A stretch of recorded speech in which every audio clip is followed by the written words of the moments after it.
What happens when you're mid-interview with a famous YouTuber and you realise you've pissed him off? Well, stay tuned and find out here on Unfiltered Reacts. As a lot of you know, I've been podcasting for a couple of years now, and the great thing about having a podcast channel is you get the opportunity to try and interview people that you actually want to speak to. I've been fortunate enough to speak to many people that I consider celebrity. Jake Wood, Frank Warren, Darren Brown, Tony Clay, Graham Cole, and even had a conversation with Eddie Hearn. There's one person that I wanted to speak to since childhood really, and thought I wouldn't get the chance, and that is YouTuber Robbie Knox. Now, Robbie Knox first came to light in my childhood when he was part of the team on Soccer AM, a Sky football show that was a staple of Saturday mornings, and it didn't just appeal to the hardcore football fans, it also appealed to the casual fan. With its comedy, interviews and humour, it was a show for everyone. Then more recently, Robbie started being a co-host on Jack Mate's Happy Hour podcast. This is the podcast that really helped me start my journey and gave me the confidence to believe I could do this as well. So I've done what I usually do and sent out an email. We were called on Identity then, but I had to change for reasons I'll go into in another video. And to be honest, like a lot of these emails I sent out, I thought I wouldn't get a response. So to my surprise, a week later, this happened. Hi Lee, sorry for the slow reply. I'm out in Lisbon at the moment and haven't been on email. Sounds good, I'm back Wednesday. Can you give me a shout after that and we can arrange a time? To which I responded, brilliant, sounds good. Enjoy the rest of your trip.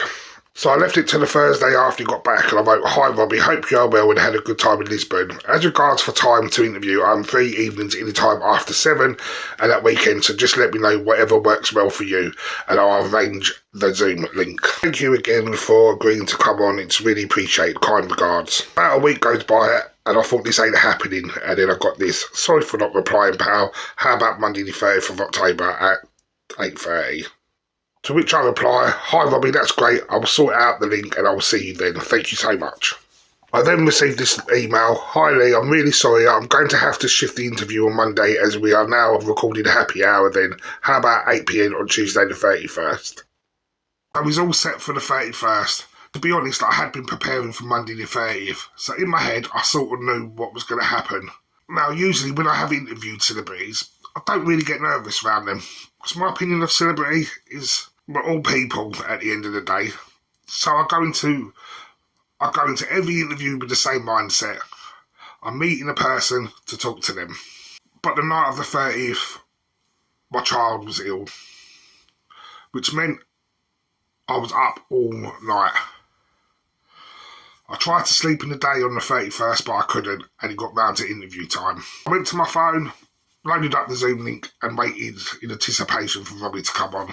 When he come on, this is where I made my first mistake. Now, throughout the day, I've been thinking to myself, how could I make this podcast a bit different? I know, I'm going to try a game with Robbie. Because after introducing myself to Robbie, I went straight into the game idea. I said, oh, and later on in the episode, I'd like to play a game where we try and find out who's actually your best friend. What we do, if you ring Jack, Stephen, Alfie, and whoever answers the quickest will prove that they're your best mate. To which Robbie replied, I don't know if we can do that, let me check where they are. And he looked on his phone and he said, no, sorry, they're at events tonight. But looking back now, I think this was a mistake. And the reason why I thought this was a mistake was I've just introduced myself, you've come on to speak to me, and I'm really asking you of a way to try and bring in other people for an interview that you've agreed to do with me. So anyway, we scrapped that idea and we got on with the interview.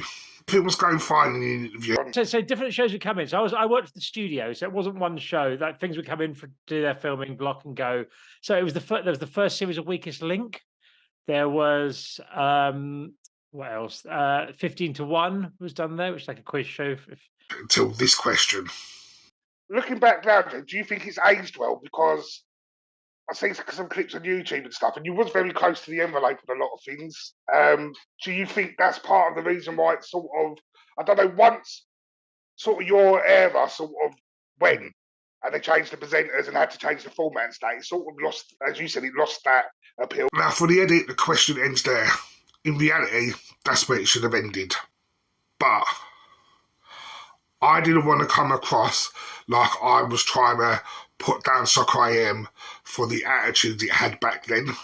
So I was trying to explain to Robbie within my question, and now that we're living in a woke world and boundaries have been moved, do you think the material you were using was suitable? Because it might not wash in the world we live in today. To which Robbie interrupted me and was like, is it my turn to talk now? Is this the part where I speak? And then proceeded to give his answer. And in my head, I just thought, oh shit, I've annoyed him here. How on earth am I going to pull this back? Luckily for me, Robbie continued to tell his answer. In my head, I was thinking, right, just take a breath, Lee, and just carry on. But I could tell he was annoyed. So we went on with the rest of the interview, and to be honest, look, watching it, you would never know. But I just had in my head the whole time, I've really annoyed him here. I bet he can't wait to get off this interview. So we finished up the interview, and like I said, Robbie was great with his answers and carried on. But I left that interview feeling very sour and feeling like I've ruined my experience of meeting someone I was looking forward to speaking to. But trust me, it's a mistake I've never made again. When I speak to people, I try and keep my questions short and sharp. If they don't understand the question, I let them say to me, can you ask me again, or can you explain that to me again? Because to me, that was a big opportunity which I really nearly blew. I wouldn't have been surprised or offended if Robbie had just turned around and said, look, I'm going to cut the interview there.